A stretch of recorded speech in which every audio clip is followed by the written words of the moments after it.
here at the Pinal Geology Museum, and we're learning all about the different rocks and minerals of Pinal County here today on this episode of Next Stop.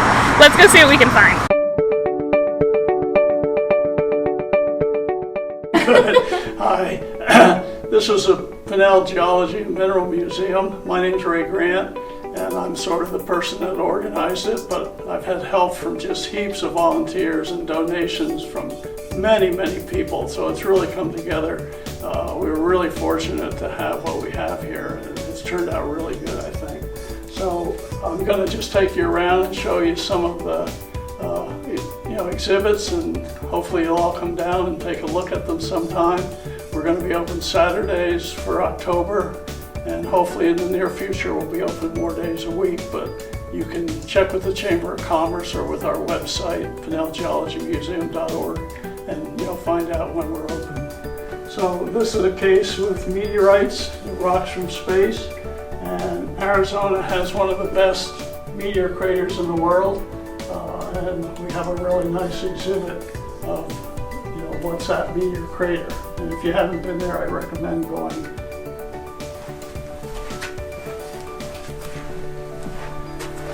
This is a case of fossils, just showing how fossils are formed and what they are, and some good examples of things, for people to look at.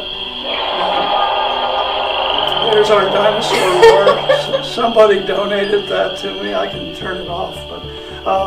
So in here we have dinosaur fossils. Some are reproductions because we can't afford the originals, and some are originals. We have this really nice big leg bone, which we think is from a hadrosaur. And that's, that was actually a dinosaur bone. It's been changed to rock. It's going to go again.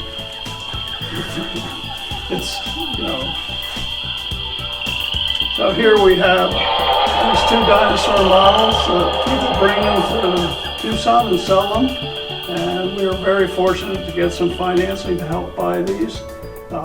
And I think it's one of the things kids really like. They can run in here and stand here and have selfies and pictures with dinosaurs and stuff.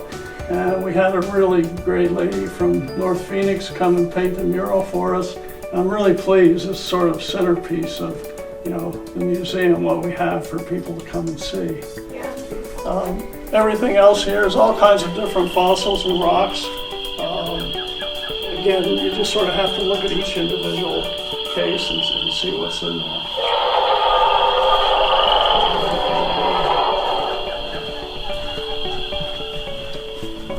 Just more fossils, lots of fossils to look at. So this room is mainly fossils and rocks.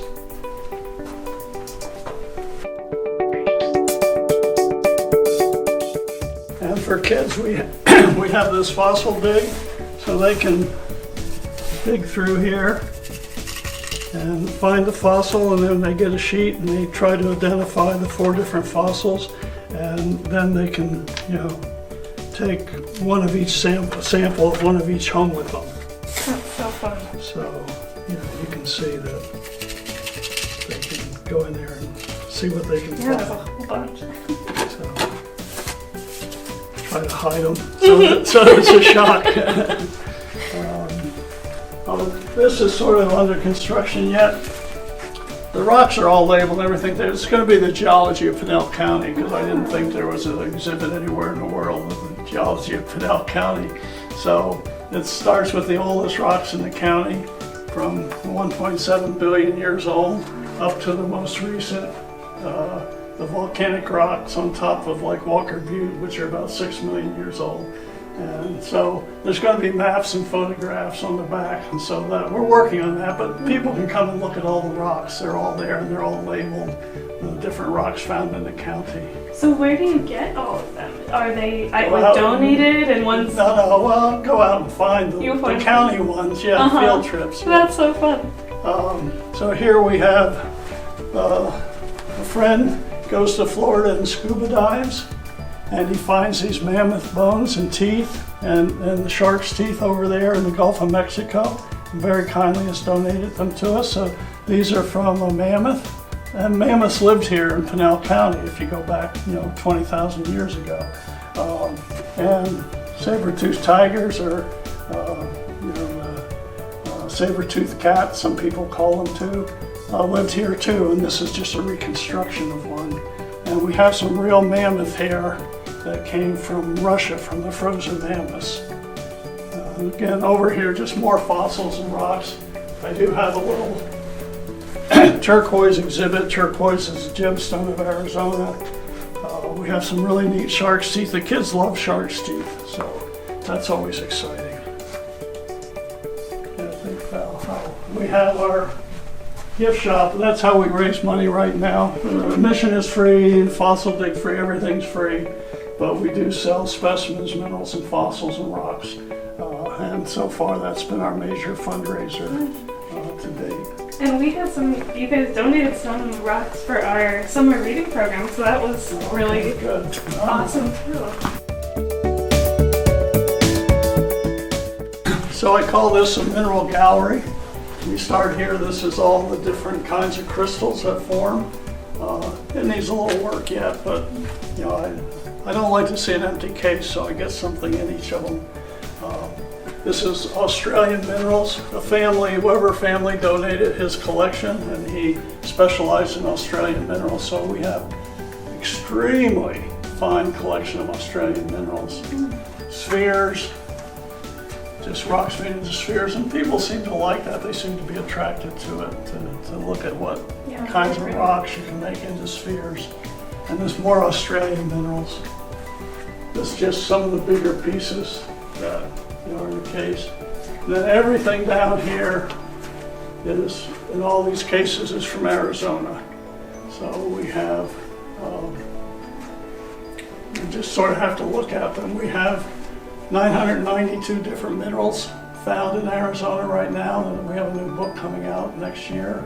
It talks about them all, and you know, pretty spectacular. Minerals are quite a thing in the state of Arizona, really. Fluorescent minerals, when you have UV light, not all minerals, but a lot of minerals will show some kind of nice color. It depends on the mineral and the wavelength and things like that. I can show you under white light, they just look like regular rocks. And under the fluorescent light, some of them really glow. And this is sort of miscellaneous. These are Arizona thumbnails. Thumbnails are minerals that fit in a 1 1/4 inch square box. These are all from Arizona. And even though they're little, people sort of like, they sort of look at them. Yeah. And then just a couple other things. And then the far wall is just sort of worldwide, things from all over the world.